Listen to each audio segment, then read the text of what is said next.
Good day, YouTube. This is just a bit of a quick video comparison between Ubuntu 20.04 on the left and Lubuntu 20.04 on the right. Of course, one based off the other, Lubuntu based off Ubuntu there. So yeah, a bit of a look at some of the differences and similarities between the two. Now, starting off, probably the first thing you can notice is the desktop environment here. So quite a different one.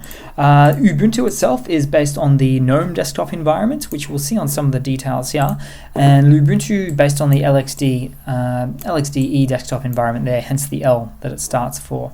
So we can see a bit of that information here hanging around. So GNOME, this is the GNOME 3.x desktop environment here. So it's been around for about the last 4 iterations of Ubuntu. It's styled on the old Unity desktop environment of the past for Ubuntu. So I quite like the way that it's set up. I don't like default GNOME 3.x on most other distributions such as Fedora. Just don't like the way that it works, to be honest. But that's up for your own comeuppance to decide there, really. Next up, we have the window manager. Now, I do really enjoy the window manager, the dark theme nature of the window manager for Ubuntu. If we were to jump up and have a look at the name, in fact, it already says it there, but if we go to About, it's called Files, but it's actually really called Nautilus. In fact, this is a point of pain for me, because if you were to say, type in Nautilus, we have, it brings it up. It's just home files. So Nautilus Files, it's a very fully functioned Windows manager or file manager there, so it's really good to use there. I just really enjoy the look of it. On the other hand, we have, I would perhaps say, a much more lightweight, a little bit more bare bones file manager. This is the PC FM Man one. So PC Man FM, I always mix that up. PC Man FM, which of course stands for file manager there. So a little bit more lightweight. Just nice and easy to use. There's no real issues with it per se. They do the basic same things together, but yeah, you can move, drag and drop, copy files, those sorts of things there. So not too much different in terms of their actual functionality. Just a nicer, cleaner, Apple-esque look to it on the Ubuntu side there. Now, if we were to move on just a smidge, we would have a look at the kernels. Now, here's something that you'll notice is quite the same, 5.4.x.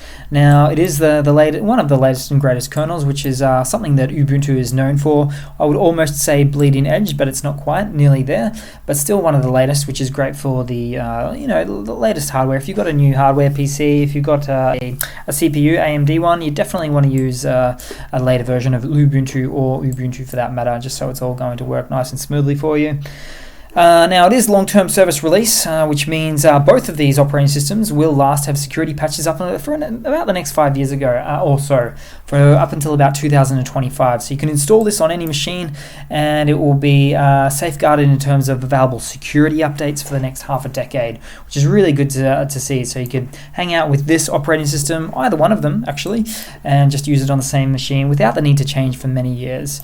Something that is a little bit different that I don't too much necessarily get into is the apps. So you got a lot of different apps on here, depending on which one we're looking at the moment. So we have all sorts of Ubuntu-esque apps there, all the common ones, and then we've got lots of different types of ones on the Lubuntu. Something I don't get into too much because you can download either app for either one, but it is always nice to have a bit of a look at what apps they're dealing with here anyway there as well.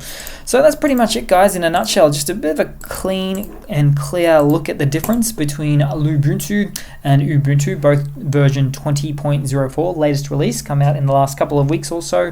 Just get a bit of a look and feel for what's going on with these two. So I appreciate your time. Thanks for watching. Yeah, please leave a comment, subscribe, all of those nice things. And again, yeah, thanks for watching, guys. Cheers.